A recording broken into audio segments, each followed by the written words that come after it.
Hi guys, Chris Brown here, No Nonsense Know How. Today a quick fix video on this Miller Spectrum 375 Xtreme plasma torch.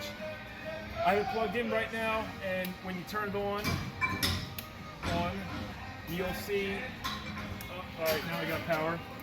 You'll see this cup light stays on no matter what. Bring that camera in here. You got your over temp light, pressure light, and the cup light. Right now I don't have an air hose hooked to it, but it doesn't even detect the pressure if it detects the cup.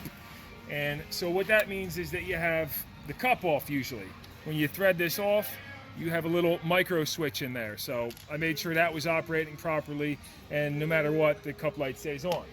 So first thing I did was take this off and figure I'd pop this off and see if there's anything obviously wrong with the micro switch. You got 6 T10 Torx, and then you can take this off, and that's what it looks like inside. One thing I did notice off the rip is this lead right here was loose, so I snugged that down.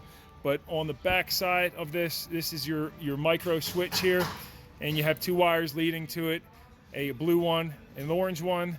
Went down here, I noticed they look like they've been squeezed pretty good there, if you can see that. So I thought, all right, that might be my problem, but I'm now gonna go inside here.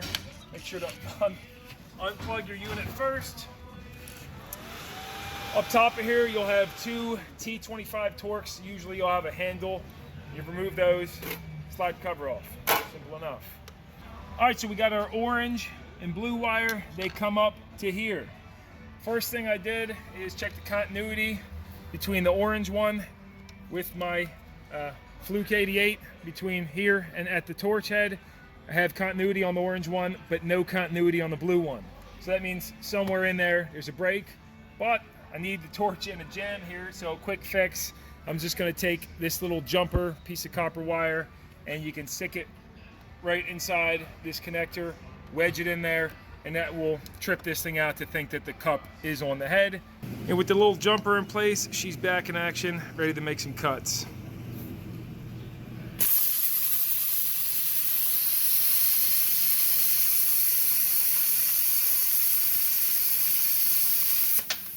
Like a champ. Yo, Maceo, what are you working on over here? What you working on? What's in the cup, man? What do you got in the cup there? It's lemonade, bro. Yeah, okay. All right, after using the torch, we are now ready to find the circuit fault. You have a couple of ways of doing this. One, you could literally run another wire from here and then just run it right along here, tape it on there, and run it back up to here, pigtail it in there, or splice it into the blue wire, and this thing will work. But it's a little ghetto, I would call it.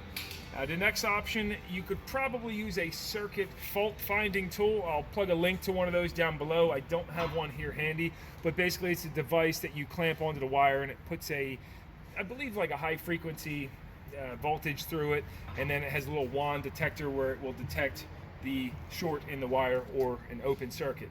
Don't have one of those, and this might be a little too shielded to use one of those anyway, because this is pretty thick rubber. So I guess our next option, I looked at this blue wire and I don't see anything obviously wrong from here to here. So I think the next option is going to be kind of cutting this open and just taking a look. So I'll let you know what I find out here shortly. All right, well, that was a pretty simple find here. This brass collar that goes on here, I cut that with a pair of dikes. And then I just tugged on this wire a little bit and it pulled right out. So, and I took a razor blade, cut back. You can see a few inches in here. Yeah, that wire just had a floppy break in it. So, I mean, look, actually it's like it melted out of there or something. I don't know.